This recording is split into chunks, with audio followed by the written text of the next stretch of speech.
Welcome to Legacy of Nerd. My name is Daniel, and I'm here at NostalgiaCon Houston with the amazing Vanessa Marshall. Hera Syndulla, how are you doing? I'm doing great. Thank you. I'm so happy to be here. Thank you. So, Rebels is back in a big way. I feel like we all left off on Rebels and we all wanted more. I want to know what you are thinking about the new Ahsoka series or what you've seen so far with Hera Syndulla and the whole Rebels team. Oh, I love it. I want more. I can't wait for the rest of it. I wept. So many questions were answered. I've loved seeing Jason. Sabine's hair has continued to just amaze me at every turn. You know, long, short, the whole thing. Loth cats. I mean, I really have no complaints. No notes. 10 out of 10. Now, when you started the series, Dave Filoni, of course, is the mastermind behind Rebels as well. Yes. But did he tell you guys, like, I have an idea, and this is where it's going to go, but did you guys kind of know what was going to happen throughout the series? We had a rough sketch of sort of the overall arc, but as things progressed, we learned less and less. Okay. Like, I didn't know that Hera had a child until I saw that episode live with everyone else in the theater. So there were a lot of surprises. Tia, Sabine's character, or Tia who voices Sabine, is the only one who knew that Hera had a baby. And it's funny because when we wrapped that season, we had a wrap party and she looked like this, and we were like, wow, she's really taking the end of the show really to heart. But meanwhile, we didn't know that she knew that Hera had a baby and the whole ending, you know. Right. So, spoiler alert. Well, Hera has like a really intricate, complex story arc throughout the series. One thing, you know, she starts off, she's always a leader, right? She's always a leader, but like she grows into, I want to say softer, but a more emotional character as Very well. much so. What would you take from that as far as being an actress? How would you put that into your performance? Well, it's interesting. I feel like many people in the world have to work and work and work. And in Hera's case, it's to work for the rebellion and to liberate those who are marginalized. And I mean, her goals are far loftier than my day-to-day life in a way. I mean, I try to help people as often as I can. But my point is that when she experiences the loss of Kanan, she says, I always thought that there would be more time. I feel like that's a really valuable lesson. Yeah, I've always heard people talk about work-life balance. And, you know, when lives are hanging in the balance, you can't really say, like, I'm going to have some work-life balance, bye, you know. But at the same time, there's some value in letting people know that they matter and that they're important to you. So I learned that in real time because I'm always trying my very best to work all the time and be the best I can be and all that. And sometimes I feel like there's power in relaxing, and there's also value in pausing to spend time with people you care about, because our time here is not guaranteed and we don't know how much time we have left. So I feel that I learned that as she did to a certain extent, and I tried to deal with the grief as such. So it really it impacted my performance to learn that in real time along with her. So, well, yeah. Did you bring any of the? Because I see right here we got like Mary Jane, we got Gamora, we got just a bunch of different characters. Yeah. Did you bring any of that kind of inspiration into Hera Syndulla? Hera's kind of on her own. Okay. Truly, yeah.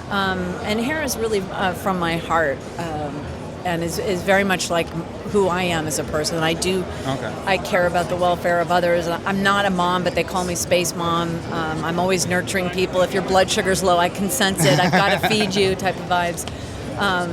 But she embodies so many positive aspects of, you know, the nurturing aspect and the strong, iconic feminine characteristics that, you know, I hope to bring that out from my own personality.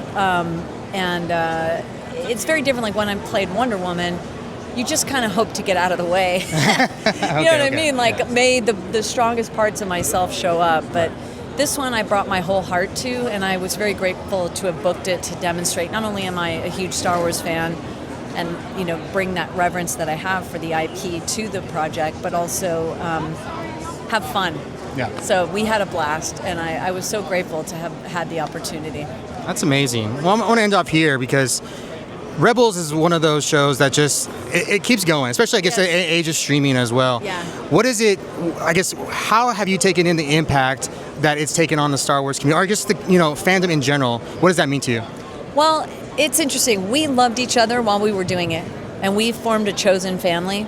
And I feel like that chosen family has only grown exponentially as people watch it and join our family. Right. And now we have our podcast that we do weekly. It's an iHeart podcast called Pod of Rebellion, and you can find it wherever you get your podcasts. I think except for YouTube for some reason. I don't know why. But anyway, it's Taylor Gray, Tia Sarkar, Vanessa Marshall, and we just had D. Bradley Baker. We had Ashley Eckstein, and that's awesome. James Arnold Taylor was on this. So we have people as they're available. Steve Bloom was on, Donnie Brasco.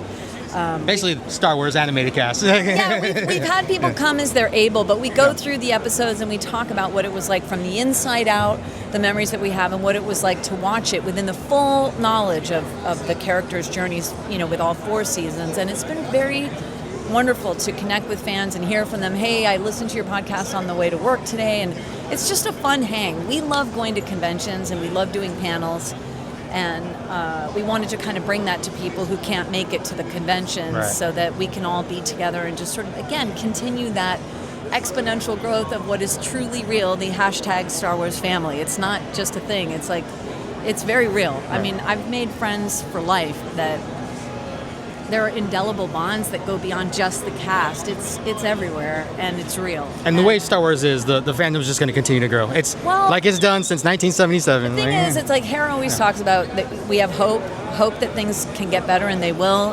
And I feel like that kind of hope and that sense of love and appreciation for family, it extends from the cast out to other people, and I think they feel it. And so if the success grows as a result of us continuing to hang with each other, all the better, Awesome. Yeah, it's just wonderful. I want to thank you for your time. What's your podcast name, by the way? It's Pod of Rebellion, and on all socials you can look it up, Pod of Rebellion on IG and all the things, and TikTok even. And they can find you at? I'm Vanessa Marshall. Go to VanessaMarshall.com. That's easier. VanessaMarshall.com has the podcast and all my socials. So, well, I want to thank you. I look forward to seeing you all. I want to thank you. Take your time. Appreciate you. And may the Force be with you. Hey, and also with you.